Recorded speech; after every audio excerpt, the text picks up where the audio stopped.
right are a cat and a dog who over the past 2 years have forged a wary friendship. I knew that sitting here at the family room table and staring out at the beach would inspire me. I remember Mom sitting in the same spot that summer, with her easel and palette and the green scarf hanging over the chair.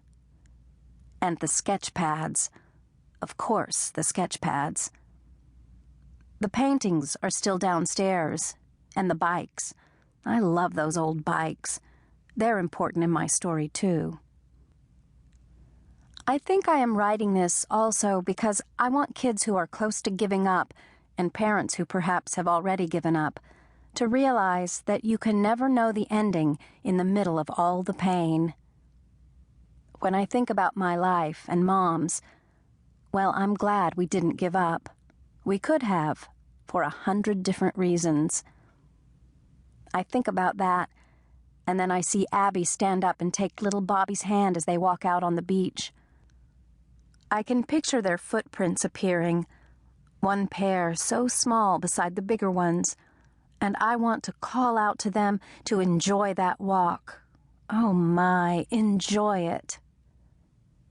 There's one other reason I want to tell my story. It's because I've learned that the person you see staring back at you in a mirror can change. It's important to keep observing from time to time, not obsessing over it, but looking so as not to forget whom you see looking back. I can't peer into a mirror without thinking of Megan.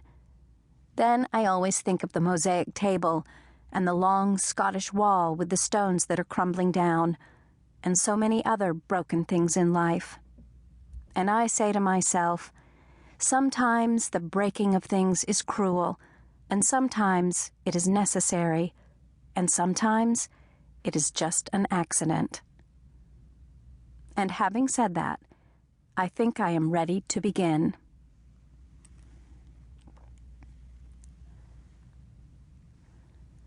Chapter 1.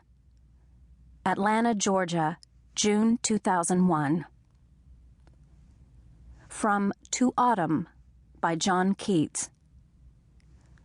Where are the songs of spring? Ay, where are they? Think not of them, thou hast thy music too. While barred clouds bloom the soft dying day, and touch the stubble plains with rosy hue, and full-grown lambs loud bleat from hilly bourne.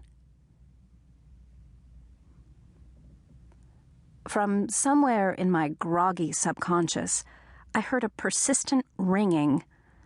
Without opening my eyes, I felt along the bedside table until I located the phone. Yeah, what is it?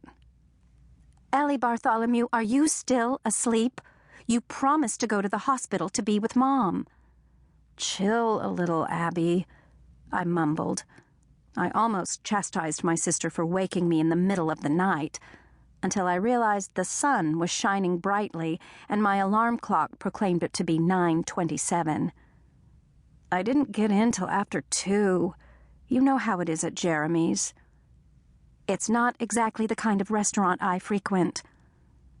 Abby paused, and I maintained a stony silence. Well, for heaven's sake, please don't be late. I'm counting on you. So is Dad. I'd go if I could. I know. Bobby's got a fever, and you don't want to leave him. You explained it all last night.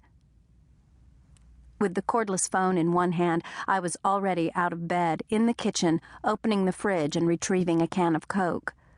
I lifted the tab and took a long sip. Don't forget the sketch pads. They're right here, I grunted.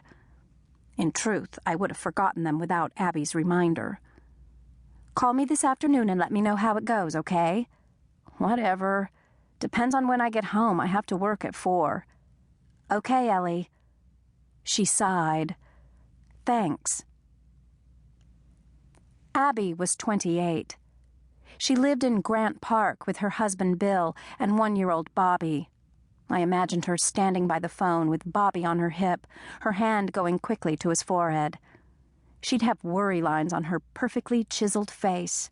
Worry for Mom, for Bobby, and for the baby she was carrying inside.